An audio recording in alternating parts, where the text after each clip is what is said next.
I got to go to an early screening of How to Train Your Dragon. I got to bring my family, so that was really fun. It was playing in IMAX, so we got to see it on a nice big screen. We got to be in a reserved section of seats. We got a pretty good spot.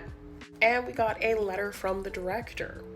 So appreciative to Universal for this invite. So here are my thoughts.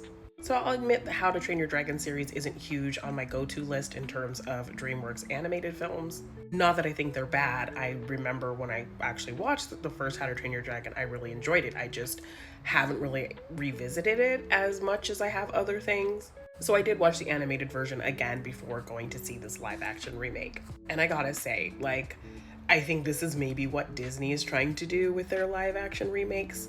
Add a little bit more elements to the story, obviously, but kind of bring the animated version to life. And their execution is always kind of really sloppy.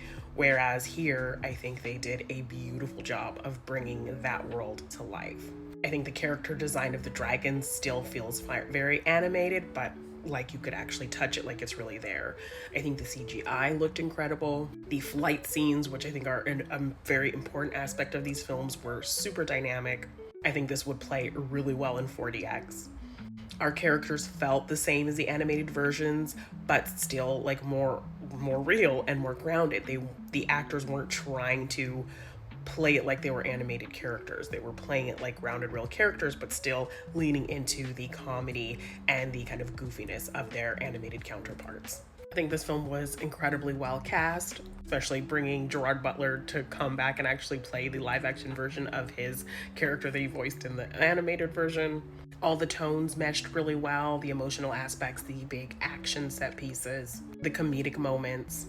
I do talk a lot about Quinn on this app. One of their voice actors who does a lot of work outside of Quinn actually was going to be in this film, so I might have been looking out for him, and I did spot him in a scene or two, so that was really exciting as well. He definitely fit perfectly into this world, smiling, banging on a shield. I loved it. But yeah, I was just so thankful that I got to go to this early screening experience. I really enjoyed this film. It was a perfect replication and bringing to life of the animated film that people really love. So I think if you're a fan of How to Train Your Dragon, you will definitely love this. And while it can sit in that pocket of like, why are we remaking the animated version shot for shot kind of thing, that didn't bother me because it was really well executed. So definitely go check it out when it is out June 13th weekend.